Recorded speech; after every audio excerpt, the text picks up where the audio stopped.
You always talk about playing 90 minutes, but what happened at Chapel Hill, does that just reinforce that with your team? And how happy were you that they did play all 90 minutes? Oh, amazing.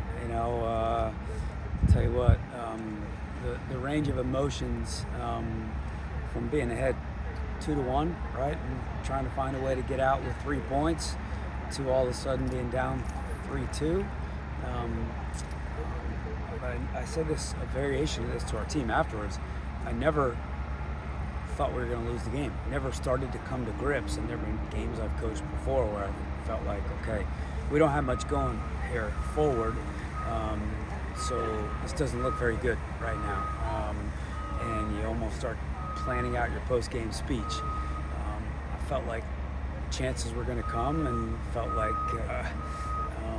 we had a good shot at getting another goal. And we had 2 or 3 good looks, and then created the corner kick. And again, even in that moment, right, just organizing, right, getting Taylor on the ball and telling Roque and our whole back line to get in the box, and good things can happen. We already scored on a corner kick. We scored on a corner kick against them last year, and obviously Mimi made a play. Leilani challenged the ball, and Taylor served in a great ball, and then phenomenal finish. And so proud of our team. We have a really tough, resilient group. I guess the team talked about, not being satisfied with a tie either way, even though it was a big win. What does it say about the competitivity of this team too, getting a tying goal like that, but still not satisfied? Oh yeah, I mean, it starts with again having the lead twice, right? Up 1-0 in the first half, up 2-1 in the second half, right? So, and we want to win the league. We want to be the #1 team in the country. We want to win a national championship. So you want to win the game, no question, right? But then you also have to have some perspective and take away positives, and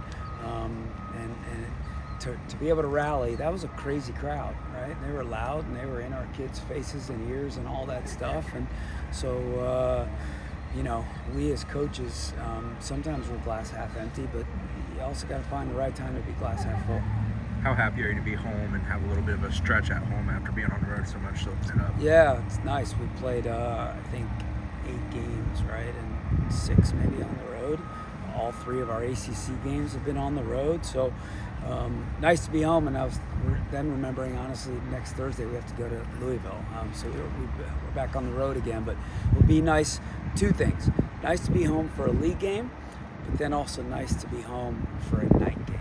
Our kids are going to enjoy playing under the lights in front of our home crowd. Both home games so far this fall have been hot games on Sunday afternoons.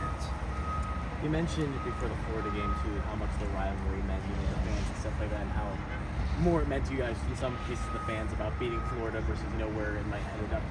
Does it kind of the similar sense with Miami coming to town? I know it's a conference game, but is it kind of the same sense as well on the being around? Yeah, obviously you got the in-state thing, you got the ACC thing, and this is no disrespect to Miami, of course, but as I've learned, Florida State is a whole nother animal. Miami, Florida, yeah, it's a big deal.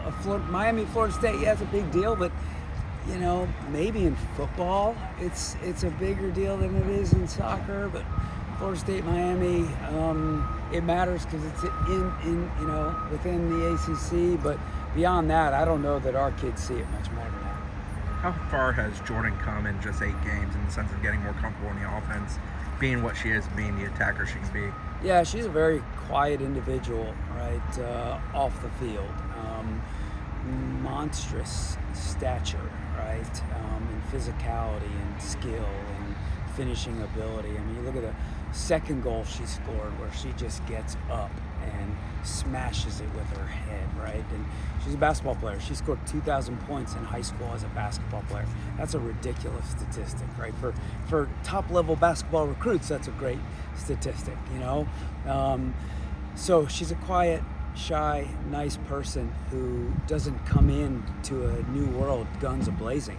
And so I think it's a combination of time, right, that has allowed her to kind of get more comfortable.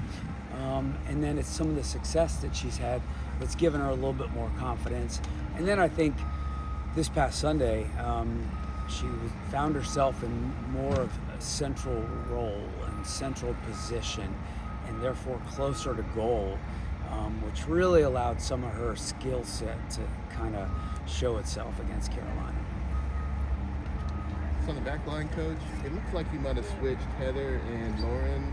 Can you talk a little bit about that? What's going on there? Yeah, you know, I think a couple things. You know, we've tried to be better about playing up our left side as much as we've been playing up our right side. And, you know, going back to Lauren's first 2 years at center back here, she was playing on that left side and really pretty comfortable open up on her left side, maybe a little bit more so than Heather. And we think Heather can be really good, and she's shown that on the right side.